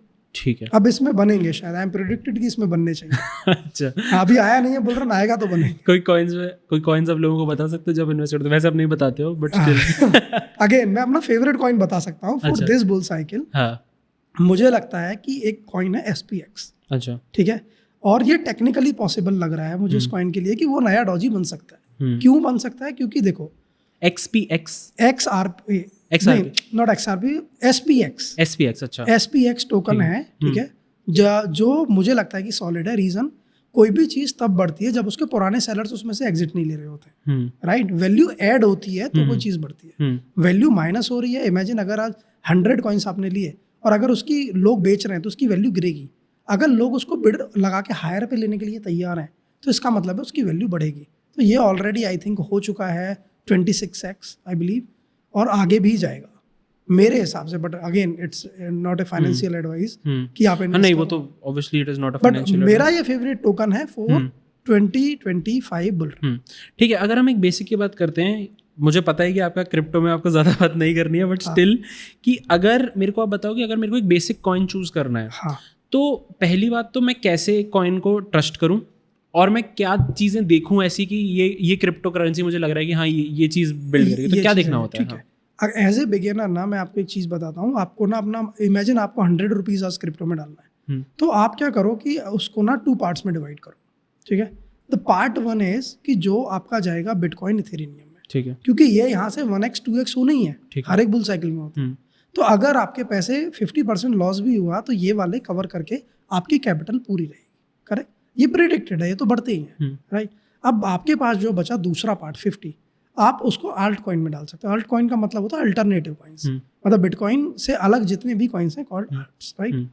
अगेन, तो जब आप उनमें पैसा डालते हो तो वहाँ पैसा ग्रो होने के बहुत चांस हैं, 10x 20x। आप टॉप 100 की लिस्ट लें, क्योंकि जो टॉप 100 की लिस्ट है वो आए ही तभी है लिस्ट में तब उन पे बिलियंस ऑफ डॉलर का वॉल्यूम है, ट्रेड हुआ है। तो जहाँ बिलियंस ऑफ डॉलर लग रहे हैं ऑलरेडी, बहुत सारे लोग ट्रेड कर रहे हैं, आप वहाँ देख सकते हो। दूसरी बात, अलग अलग साइट्स होती हैं कि कौन सा कॉइन स्कैम है कौन सा नहीं है। आप वहाँ जाके भी, उनका एक टोकन एड्रेस होता है, राइट, कॉन्ट्रैक्ट एड्रेस कहते हैं उसको। तो आप वहाँ जाके कॉपी करके वो एड्रेस पे चेक कर सकते हो कि ये एग्जैक्टली कहीं इन्वॉल्व तो नहीं था पुराने स्कैम में, राइट, क्योंकि हर एक टोकन का एक एड्रेस होता है। तो वो एड्रेस से आप वेरीफाई कर सकते हो कि ये स्कैम है या नहीं, कितनी लिक्विडिटी है, कितनी परसेंटेज किसके पास है। क्योंकि मैटर ये करता है, मान लो अगर कोई कॉइन है, अगर उसका 80% किसी एक बंदे के पास और 20% मार्केट में है, तो जिस दिन वो अपना 80% बेचेगा आप तो जीरो हो जाओगे, राइट। तो आपको वहाँ पूरा दिख जाता है। कुछ साइट्स हैं जैसे coin glass, coin market cap, आपको दिख जाता है कि कितनी सप्लाई कहाँ पे है, कब कब कितना फ्लो आया, कितना वॉल्यूम, कितना trade, everything. Then you can decide कि मुझे इसमें इन्वेस्ट करना है या नहीं, on the fact and figures. So it is not very easy, मतलब अगर मैं कहूँ तो मतलब it requires you to analyze and technical knowledge obviously. It's not too easy. ठीक है, क्योंकि लोगों का यही कंसेप्शन था ना कि मैं क्रिप्टो में पैसा डालूंगा और पैसा बना के आगे निकल जाऊंगा। वो लक अब नहीं रहा है, क्योंकि पहले इतने स्कैम्स नहीं थे इन अर्ली एज। अब क्या हो रहा है, जितना एक्सेसिबल हो रहा है ना क्रिप्टो लोगों के लिए, उतने स्कैम्स भी बढ़ते जा रहे हैं। Okay, right. तो आज के लिए तो आपको थोड़ा स्मार्ट बनना पड़ेगा क्रिप्टो में, तभी आपके पैसे बन सकते हैं, अदरवाइज अगेन स्कैम का पार्ट हो जाओगे। ओके, ठीक है। तो युवराज भाई, नेक्स्ट 5 years आपको क्या लगता है पीआर इंडस्ट्री कहाँ जा रही है और आप उसमें कैसे पार्ट करने वाले हो? नेक्स्ट 5 years में मुझे लगता है कि पीआर बहुत ग्रो हो रहा है, जो कि प्रोजेक्टेड है। मैं रिसर्च रिपोर्ट के हिसाब से आपको बता रहा हूँ, ठीक है, कि बिलियंस ऑफ डॉलर का मार्केट आज भी है और आगे $24 बिलियन का मार्केट होने वाला है। ओके, राइट, ग्लोबली जो ग्रो हो रहा है उस हिसाब से 5 साल में 24 to 30 बिलियन का मार्केट होगा। तो जैसे मार्केट ग्रो कर रहा है, अगेन हम 40% से ग्रो कर रहे हैं एवरी ईयर। तो मेरा हमेशा होता है कि मैं इस नंबर को बढ़ाता रहूँ। आई एम प्रोजेक्टिंग कि अब ये इस साल नंबर ही 80% होगा, क्योंकि लास्ट ईयर हमारा 60% पे क्लोज किया था। तो जैसे जैसे मेरा नंबर ग्रो हो रहा है, तो इसका सीधा सा मतलब है कि और लोगों के क्लाइंट्स हमारे पास आ रहे हैं या हम समवेयर गेम बना पा रहे हैं। क्योंकि मार्केट अगर 10% से ग्रो हो रहा है और हम 80% से ग्रो हो रहे हैं, तो logically somewhere we are dominating the market slowly but yes. तो in next 5 years I am assuming कि एक इंडिया की नंबर 1 एजेंसी हमारी होगी, ठीक है, जहां हम ही पूरा मार्केट डोमिनेट कर रहे होंगे, जो कि लॉजिकली इनडायरेक्टली कर भी रहे हैं आज। बट आई बिलीव कि जितने भी HNI, जितने भी टॉप 50 की लिस्ट है, सारे मेरे क्लाइंट हो, जो मैं बिलीव करता हूँ हो जाएंगे। आज भी हैं, बहुत हैं, बट आगे भी हो जाएंगे। आप मैनिफेस्टेशन में कितना बिलीव करते हो? यार मैं मैनिफेस्टेशन में 100% बिलीव करता हूँ। हाँ। मैं जब रोड पे सोता था तो मैं स्प्लेंडर नहीं खरीद सकता था, खाना भी नहीं था मेरे पास, राइट? तब मैं मैनिफेस्ट करता था कि मेरे पास ये गाड़ी होनी चाहिए, मेरे पास ये होना चाहिए, मेरे पास ये होना चाहिए, राइट? जो मैं मैनिफेस्ट करता गया ना, सब मिलता गया। तो आई बिलीव 100% इन मैनिफेस्टेशन। जब तक आप सोचोगे नहीं तब तक होगा ही नहीं। एक कोई लड़का जो रोड पे सो रहा है वो अज्यूम कर रहा है कि वो 10 लाख रुपए की गाड़ी ले लेगा, it's logically make no sense, but by manifestation मैंने वो ली गाड़ी। फिर अगेन मुझे था कि यार मेरे पास घर नहीं है, मुझे घर बनाना है। अभी मैंने रिसेंटली एक 500 गज का प्लॉट लिया है, उस पर पूरा लग्जरी घर बना रहा हूँ। अगेन मैनिफेस्टेशन, ठीक है? तो आई बिलीव 100% इन मैनिफेस्टेशन। जब तक मुझे लगता है मैनिफेस्टेशन तुमको बिलीव देती है, और उस बिलीव सिस्टम को ना सपोर्ट करता है कोई पॉजिटिव एनर्जी। जब वो पॉजिटिव एनर्जी तुम्हारे अंदर है, लाइक जब मैं फंसता हूँ ना कहीं पे, तो बस हाथ जोड़ता हूँ, कहता हूँ भाई भगवान नाउ टोटली ऑन यू, ये करके देना है मेरे को। तो लॉजिकली मुझे मालूम है कि भगवान आके मेरे बराबर में ये लिखने वाले नहीं है, बट एक पॉजिटिव एनर्जी है जो मेरे को सपोर्ट कर रही है, और उस पॉजिटिव एनर्जी को बेस लेके आई एम वर्किंग, राइट? तो हो जाता है। जाने से पहले लास्ट 3 चीज़ें बिजनेस की जो आप कहोगे कि आपने इस जो आपकी जर्नी है, जो आपकी स्टार्टिंग में काफ़ी कठिन रही है, अब जाके जो स्मूथ हो रही है और आप ग्रो कर रहे हो, लास्ट 3 ऐसी कौन सी बिजनेस की चीज़ें हैं जो आप लोगों को बताना चाहते हो? यार मुझे लगता है ना कि मोस्ट ऑफ लोग 2 से 3 चीज़ों में फंसते हैं। नंबर 1 है कि उनको ये नहीं पता होता कि एग्जैक्टली वो कौन है और क्या चाहते हैं। 99% लोग इसी में फंसते हैं। उनको लगेगा एक रेस्टोरेंट ओपन कर लेते हैं, एक जॉब कर लेते हैं, ये कर लेते हैं। टेक ए A4 पेपर, उस पर खुद के बारे में लिखो, आई एम सिद्धांत, मेरा ये गोल है, मैं ये चाहता हूँ, मुझे ये पसंद है, ये सब्जी खा सकता हूँ, ये नहीं खा सकता, ये डिसलाइक है, ये फ्रस्ट्रेशन है, एवरीथिंग, ये मेरी स्ट्रेंथ है। द डे तुम्हारे पास खुद का ऑडिट है ना, देन टेक ए फिल्टर और फिर डिसाइड करो कि मेरे लिए ये बिजनेस है। मैंने खुद के लिए भी सेम किया था, और anyone who is looking to grow from 0 से 100, ठीक है? तो आपको क्या करना है कि सिर्फ बिलीव रखो कि हो जाएगा, काम करो, हो जाएगा। 3 स्टेप्स हैं इसके। Number 1 is communication. अगर सबसे पहले देखो, अगर कम्युनिकेशन ही नहीं हुई, हम दोनों ने बात नहीं की होती तो हम पॉडकास्ट नहीं कर रहे। तो कम्युनिकेशन इज द की। सबसे पहले कम्युनिकेशन पे काम करो। दूसरी बात, एक स्किल पे काम करो, और एक स्किल को लेके thousands ऑफ बार टेस्ट करो। एक्चुअल पैसा तभी बनेगा if I M PR expert, I am making money. फिर मैंने क्रिप्टो ट्रेन किया, आई am making money in crypto, everywhere I am making money. तो ये कोई मैजिक नहीं है, सिंपल सा रूल है। एक skill low, thousands of bar train करो, जब आपको लगे कि मैं इस स्किल का बाप बन चुका हूँ, start selling it, build network, sell. तो बहुत इजी गेम है। और जब मोस्ट ऑफ लोगों को क्या लगता है, पैसे नहीं है, बहाने, पैसे नहीं है, कैसे स्टार्ट करूंगा, ये था वो था। मैं एग्जांपल हूँ भाई, मैं माइनस में था, 0 पे नहीं था, माइनस में था, ठीक है? तो पॉइंट सिंपल सा है, अगर तुम बिलीव रखोगे ना, रास्ते मिल जाएंगे, कर लोगे, कुछ भी पॉसिबल नहीं है, ठीक है? कुछ सब कुछ पॉसिबल है। ऐसा नहीं है कि कोई चीज़ इम्पॉसिबल है आपके लिए, everything is possible. Thank you so much Yuvraj भाई फॉर डूइंग दिस। मेरे को बहुत ज़्यादा इंसाइट्स मिले of PR, of your journey and crypto. मैं नेक्स्ट करूँगा ज़रूर, जिसमें हम क्रिप्टो के बारे में बात करेंगे जब हम बुल साइकिल में होंगे। Thank you so much for inviting me. बिल्कुल, thank you so much for watching this. If you want to follow Yuvraj, the link is in the description box. Instagram है, यूट्यूब है भाई का, सब जगह जाके फॉलो कर लो। Thank you so much. अगर आप युवराज के नेटवर्क से हो तो follow not knowing podcast. Thank you so much. We release podcast every week. Thank you so much for watching this. Thank you.